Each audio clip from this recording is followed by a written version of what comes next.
Hello friends, I am Rikita Joshi from Oxford UPSC GPSC Academy by Professor Hemang Bhatt.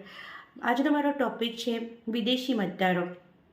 સર્વોચ્ચ અદાલતે બિન નિવાસી ભારતીય મતદારોને મત આપવા અંગેની માંગણીની અરજીને નકારી દીધી. સર્વોચ્ચ અદાલતે સંપૂર્ણ ચૂંટણીની પ્રક્રિયાની ગોપનીયતા અને અખંડિતતાને જળવાઈ રહે તે રીતે કાર્યકર્તાઓને તે સમક્ષ તેનો ઉકેલ લાવવા માટેની પ્રશ્ન રજૂ કર્યો. મતદાન 3 રીતે થઈ શકે છે: રૂબરૂ, પોસ્ટ દ્વારા કે પ્રોક્સી દ્વારા. મતદાન પોતાના નજીકના મતદાન મથકે જઈ મત આપી શકે છે. દેશના સેવા માટે જુદી જુદી સરહદ પર કામ કરતા સૈનિકો માટે પોસ્ટલ બેલેટની સુવિધા ઉપલબ્ધ થઈ છે.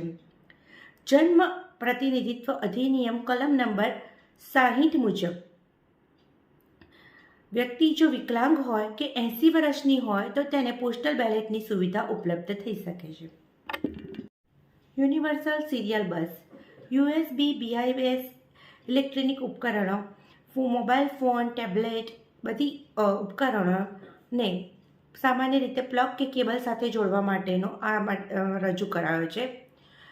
તેનો ઉદ્દેશ્ય 2025 સુધીમાં દરેક ઇલેક્ટ્રોનિક ઉપકરણોને સામાન્ય ચાર્જિંગ સાથે ઉપલબ્ધ બને તે માટેનો છે.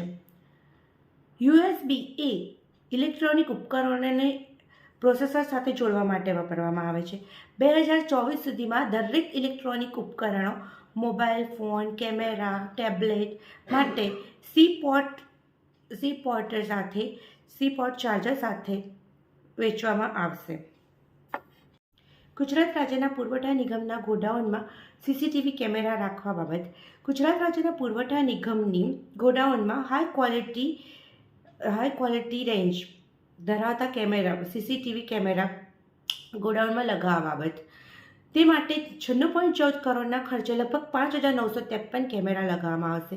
નિગમની કચેરી તેમજ વડી કચેરી ખાતે કમાન્ડ એન્ડ કંટ્રોલ ખાતે સેન્ટર આવેલું છે, જેમાં ગોડાઉનની અંતર્ગત ગોડાઉનની અંદરની કોઈપણ ગતિવિધિનું સંપૂર્ણપણે ધ્યાન રાખવામાં આવશે.